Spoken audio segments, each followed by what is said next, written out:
A discussão sobre novas fontes de recursos para a saúde no Brasil parece esbarrar no impasse. Ou criam-se novos tributos e aí cabe ressuscitar a CPMF, sob nova roupagem com o novo nome CSS, ou aprova-se a regulamentação da emenda 29, que define os percentuais mínimos a serem gastos em saúde por estados, municípios e União. A minha pergunta inicial na conversa aqui com o deputado João Ananias, PCdoB do Ceará, é justamente sobre isso. O senhor me disse que foi secretário da Saúde, né? Sim. Lá no Ceará. Sim. Então o senhor está por dentro desse assunto mesmo. Agora, porque a gente fica acompanhando as coisas, às vezes, e desde o ano passado há um movimento na Câmara, presidente da oposição, sim, no sentido de regulamentar essa emenda 29, que definiria, né, o percentual de cada entidade, né, de cada ente. Mas, por outro lado, é esse movimento todo. Não, nós precisamos recuperar a CPMF. As duas questões são realmente fundamentais ou essas duas posições estão, digamos, embebidas por muita questão política, muita ideologia? Realmente nós temos um déficit crônico com gastos com a saúde no país. Eu vou lhe dar alguns números assim, é bom que os telespectadores possam acompanhar melhor. Por exemplo, o Brasil gasta apenas 3,7% do PIB com saúde. 3,7%. A Organização Mundial de Saúde aconselha que países que tenham sistemas universais, como é o caso do SUS, um sistema que cobre todo mundo. O SUS não vai pedir cartão a ninguém. O SUS na emergência, na UTI, nas grandes cirurgias, nos transplantes, para os estrangeiros, aqui todos são atendidos indiscriminadamente. Então é um sistema universal. Então ele aconselha que o gasto seja no mínimo 7% do PIB. O dobro, praticamente. O dobro, praticamente.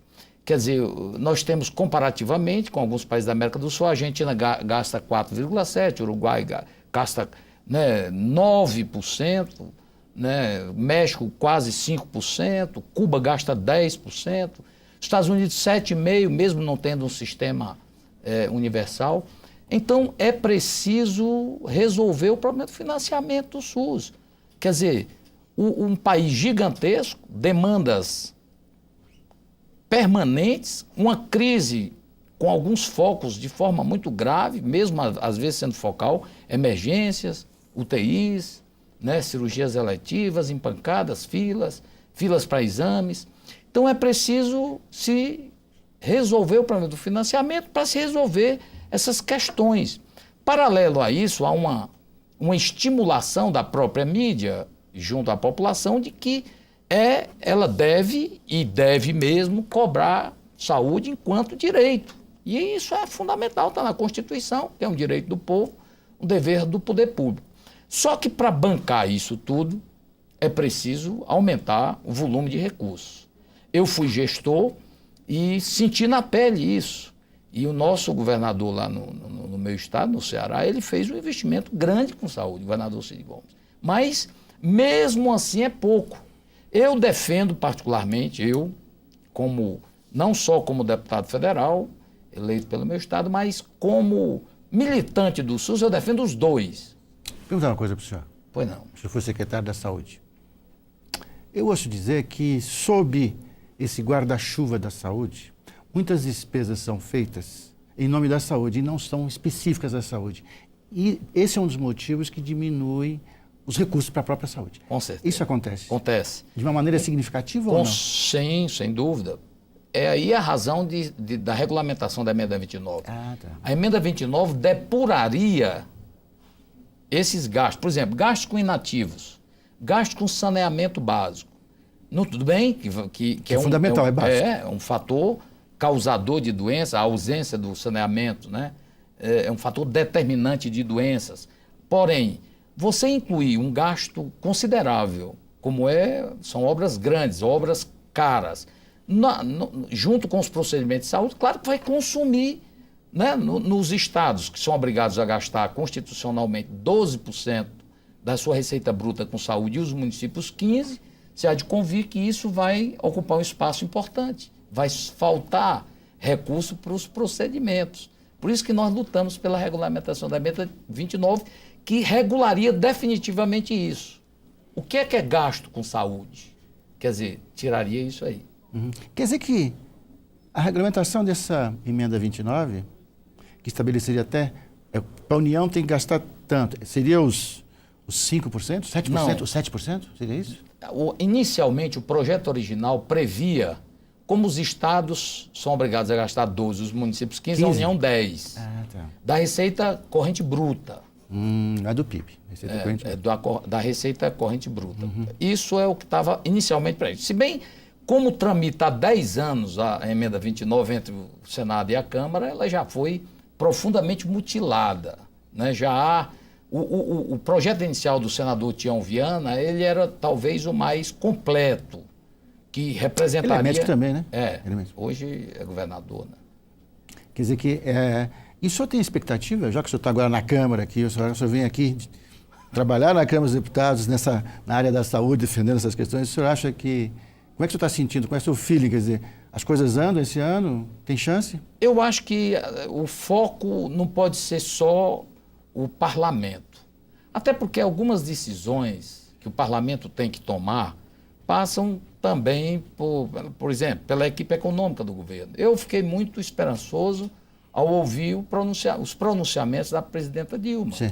Né? O ministro Padilha, o ministro é um homem do SUS. Ele é a favor da aprovação da emenda. É um homem do SUS, um homem de carreira no SUS, um homem que tem conhecimento vasto, sabe? Tem compromisso, é político, ele tem um grande trâmite com a presidenta, então eu estou com muita esperança que dessa vez a gente resolva definitivamente isso. Está na hora, está passando a hora.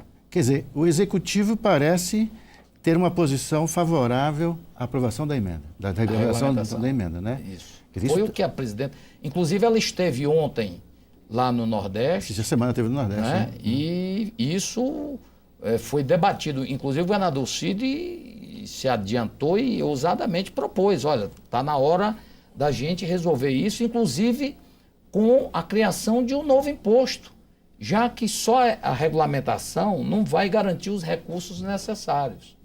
Só para você ter uma ideia, a CPMF, quando ela foi abolida, naquela noite fatídica que eu estava, como então era secretário de Estado da Saúde, o presidente Lula ofertou como condição para que ela não fosse retirada 100% para a saúde, que daria em 2008 42 bilhões. A gente gastava naquela época 56, seria quase o dobro. Então, isso ficou muito a desejar, né? Nosso tempo é curto e eu queria falar sobre vários assuntos, mas eu vou perguntar uma coisa. A gente lê também essa questão de gestão dos recursos, né? Deputado, o senhor sabe que a gente liga a televisão, naqueles telejornais, e aparece assim, esse equipamento foi comprado há 3 anos, custou milhões de reais e está encostado porque faltou, sei lá, uma tomada ou porque alguém não construiu a sala adequada. Quer dizer, há uma certa sangria de recursos aí. Só para a gente terminar, o senhor considera isso relevante ou isso é uma questão de acerto aqui e ali, localizado, tópico e tal? Há uma discussão polarizada com a qual eu não concordo. Por exemplo, os que dizem que o problema do SUS é só gestão. Se admitirmos que temos um grave financiamento, um grave problema de subfinanciamento, nós temos que também admitir que nós temos algumas questões que podemos melhorar. Isso aí é um dever de casa, muito mais fácil de se resolver. O mais difícil de se resolver historicamente foi o do financiamento mesmo. Agora, o da gestão, por exemplo, claro que tem, claro que isso que você falou acontece aqui e ali. Não acredito que seja a regra. Sim. Até porque, quando se vê um estado pobre, como alguns estados nordestinos, serem campeões de transplantes cardíacos, quer dizer, isso é um exemplo de boa gestão, né, de boas práticas. É claro que tem aqui e ali, tem alguns problemas de gestão que podem ser corrigidos e devem ser corrigidos. Deputado Jonanis, muito obrigado pela sua vinda aqui. Eu que agradeço. A gente vai voltar a conversar sobre essas questões que são muito importantes. Me coloco à sua disposição. Muito obrigado. E obrigado a você que ficou com a gente aqui.